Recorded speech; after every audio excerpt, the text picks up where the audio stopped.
So we have another math question up here. John wants to buy a new video game. John, you've been in detention too long. I know. No video game for you. No.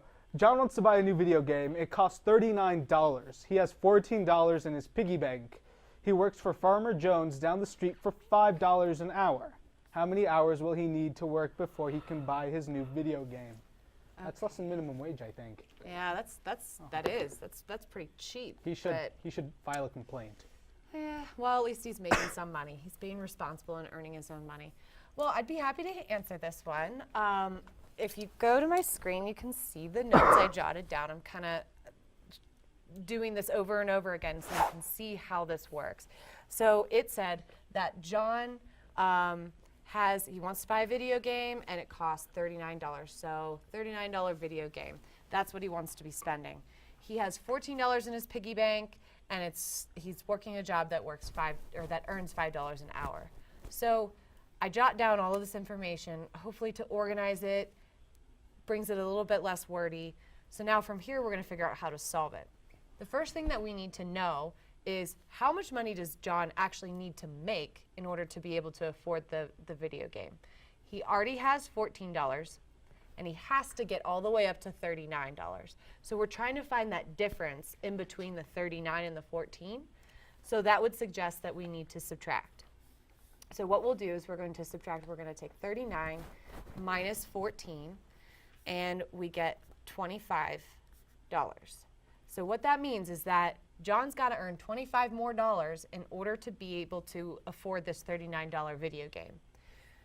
He's working this job that he's earning $5 an hour, maybe not enough, but he's making $5 an hour. So we need to know how many hours it's going to take him to get this, to earn the $25. So what we'll do is we'll take 25 divided by 5 because we want to find out how many 5s are there in 25. And if we do that, we get 5. So that means that he has to work 5 hours in order to afford this video game. One way you could check your work, and you'll see me talk about checking your work. You should always do this, especially if you're taking some kind of standardized test. To check our work, we always, or most of the times, work backwards. So I'm going to do that same thing here to check my work. So if he works for 5 hours, which is what we said, and he's earning $5 an hour, to find out the money that he makes, we take that 5 hours times the $5 and get $25. All right, John's going to make $25 working. He also has $14 in his piggy bank, so we'll add that to his $25, and we get $39, which is exactly what he needed to be able to afford the video game. So I've checked my work by working backwards, and I know that I have the correct answer, which is 5 hours.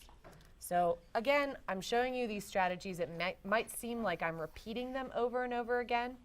However, I'm repeating them because it needs to be habit, and it needs to be something that you do every time so that you can kind of sift through these difficult word problems and also check your work to make sure that you're doing things correctly. So